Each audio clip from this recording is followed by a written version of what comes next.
I am supposed to take you through and unlock the shopper trends of UAE using the past 3 years of data and bring in front of you some nuggets for brand growth. And all of this I'm supposed to do within 10 minutes or so. Challenging, almost as challenging as making a full list of the things my mother-in-law doesn't like about me within 1 minute or less. Wow. But I'll give it a shot. Let's have some fun with data.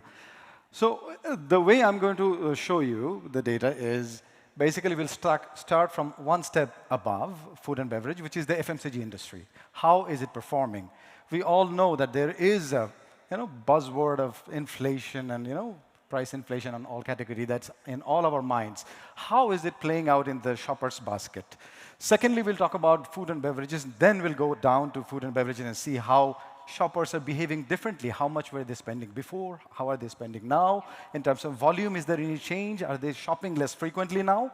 What's going on there? And how is food doing in that respect?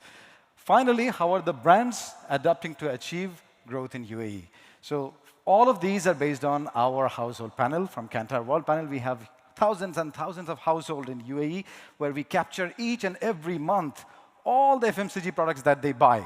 And this is based on all those nuggets of information. The first thing first, let's start with how is the FMCG sector performing. The good thing about the inflation, which is the main driver of shoppers, these days, last few days we know, is that it's tapering. If you look at the far left, far right side of the chart, you'll see that if you look at the last 4 quarters, the inflation is tapering off. It used to be 7.4% to 5.9, 5.4, and 1.9. So which is a good thing, but it's not the whole story. If you look at the food, beverages, and dairy separately, it's quite different. If you look at beverages, it used to go up even till Q1 2023. The inflation versus last year was almost 11%, and it went up. If you look at dairy, for example, it had consecutively 9%, 8%, 9%, inflation that it suffered. Recently, it has gone down. So it is quite nuanced.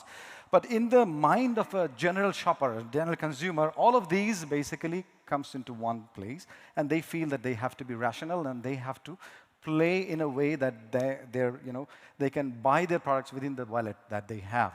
Right? So this is the good and nuanced thing that we saw. Now, if you look at these two lines, let me explain a little bit. The purple line is all about volume. How much liter people used to buy and how much are they buying. And the orange line is about how much they were paying. All of this is indexed to year 2020. If you look at there are two trends you'll see. Up till July 2021, what people saw is that their price is increasing, and as a result, they started rationalizing how much they buy and how much they pay. But after July, what happened is they stopped buying any fewer. The market of volume became more or less the same, but they started paying more. All right? So now if you look at, say, June, it's 106 compared to the average of 2020. So they started spending more. Then what happened is that if you look at the green line in this chart, that's the frequency, how many times they go to the stores a year. If you look at that, the shoppers realize that the first way that they can control their spend is buying less to the shops. So what happened is, if 2020 average was 100 times they used to go to the shop, now they're going only 88 times. So that's how they're trying to rationalize their purchase. But are they being successful? Probably not, because now they're still paying 108 per trip. So basically, shopping trip cost has gone up for them, right? Now, so that's the reality of where the FMCG market is playing. But now let's dig into food and beverage. What's happening? Is food and beverages more resilient than the other? For example, personal care, home care. Are they more resilient? Let's look at that. Lots of data here. Let's first look into, so what we are talking about is FMCG, food, beverage, dairy, personal care. And the far left side, we see the kind of price inflation that happened. This is 1 year ago. So basically, price inflation in 1 year overall is 5%. But if you look at the price inflation and look at the value is the amount they spend. So if you look at the value, the market is actually resilient, and food is one of the most resilient with the value increase or spend increase of almost 9%. So despite the average price increase, volume buyers started to buy, and there is another aspect to it. UAE became very friendly to immigrants. People started coming in, more and more people coming in. So the market, the size of the pie started to go up. And as a result, overall value of the market for beverages, food, and dairy has actually significantly gone up. So which is a very good news for the industry, obviously. But if you look at the next thing, lots of green and red. Let me explain. Let me try to make it a little simpler. So for overall food, overall FMCG food, beverage, everything, I have compared what they used to do and how they're shopping now. So on the left hand, on the right hand, 3 charts, 3 columns, what you see is the spending. All those are green. For example, spend per buyer is green. Spend per trip, each time they go to the trip, is green, and price per volume is green because they have gone up.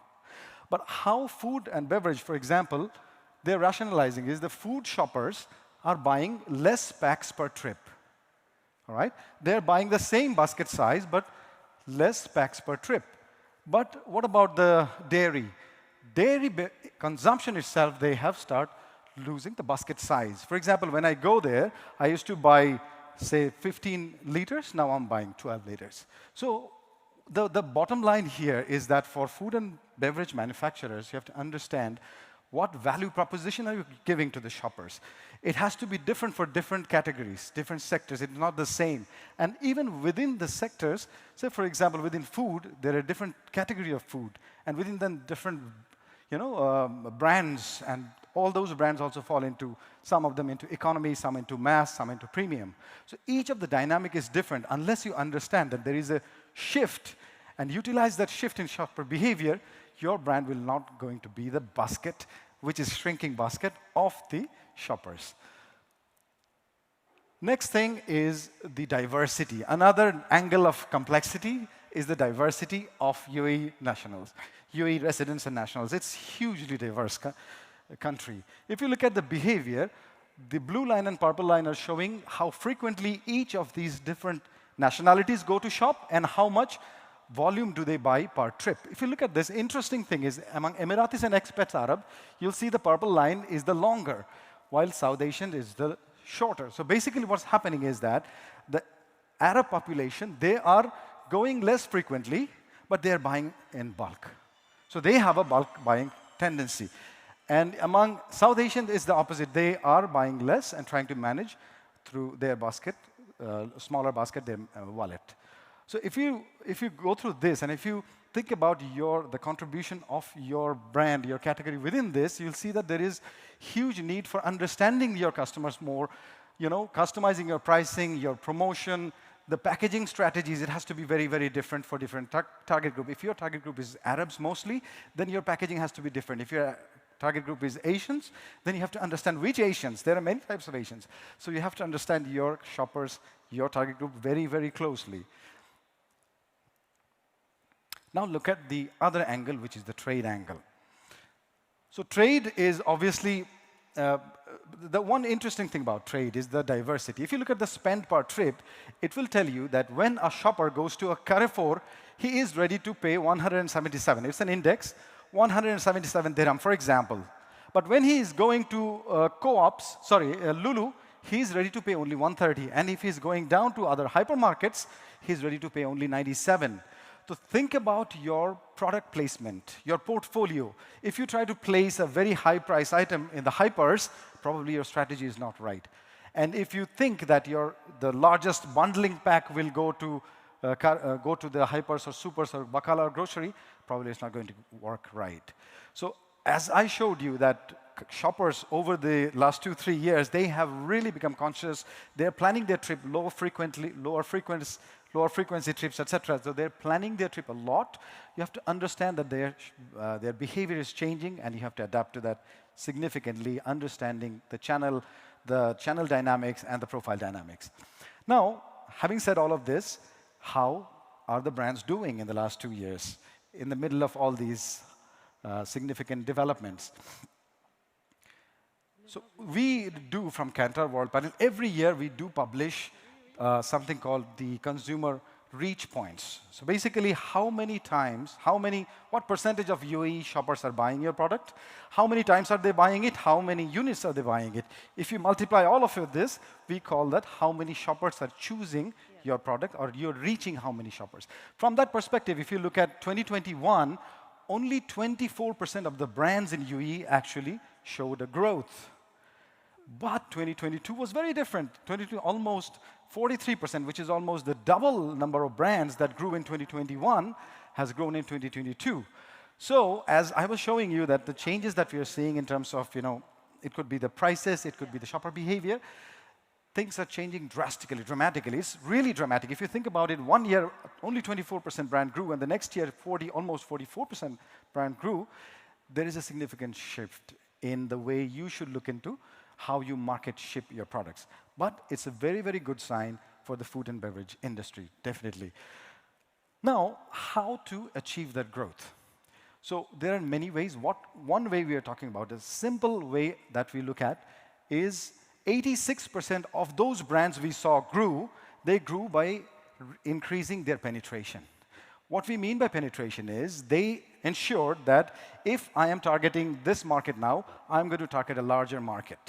I have to invest and go and reach higher percentage of UAE households. That's the only way to grow, 86% of that. If you think that people will buy more, for example, frequency, only by increasing my product's frequency of purchase, I'll achieve growth. Probably that is going to be much more difficult for you. Only 14% this year, brands only grew by growing their frequency only. So our recommendation would be to invest, not divest, not shrink your ambition. You have to increase your ambition and reach more households. That's the number one way to grow. Secondly, local brands. There may be a question what about local brands? Is only the global brands that are growing? How can local brands actually compete with global brand? The simplest answer is local brands are actually growing faster than the global brands. If you look at number one, the share between local and global, it used to be 60 and 39.7. Now it's 63 and 36. So basically, proportion between local and global, local is actually winning. And if you look at the growth, local brand growth in 2022 was almost 9%, while global brands were the same. They didn't grow. So basically what this shows is that the agility, the market understanding, the culture understanding, that's very, very important for any brand. And even if it's a local brand, there's no reason for local brands to think that they cannot grow because they are actually running faster. Finally, small brands versus medium and larger brand. By small brand, we mean a brand that reaches less than 20% of UAE household, and medium and large is more than 20%. If you look at the growing brands, among small brands, half of them grew last year. 49% of them. So it again talks about focus on agility, focus on adaptability, focus on innovation. So that's the key. So it's very, very positive to see the kind of activity, the kind of mindset of the small brands to be agile and go there and win. Again, compete against the global giants, and they're doing it very successfully. So the conclusion are threefold. One is basically what we are talking about is market alignment with changing shopper behavior. So it is clear that shopper behavior is changing. It's not the same. 3 years ago, just 3 years ago, the shoppers you used to know, they're not the same. Their behavior has shifted, the frequency has shifted, and a lot of things are shifted. I've shown you just top of the iceberg, but there are lots of things that have changed by category, by brands. So you have to understand the change and align your strategy with those changes. Number two, you have to have a tailored demographic and retail strategy. That's for sure. It's a given. We all know that. But we probably don't always realize there are so many dynamics in it. For example, if you want to go with Carrefour, what should be your bundling? Should that same bundling be applied to Lulu or not? So you have to understand those nuances because local brands or agile brands, they are getting them quickly. They're going there. So you also have to understand all of this. And finally, penetrating higher UAE investment into growth. There is no two ways to it. 86% of the brands that grew through increasing their footprints. That's it. I think I managed to do it. I know my mother-in-law doesn't know that I made it a tough journey, Thank you, everyone. Thank you very much.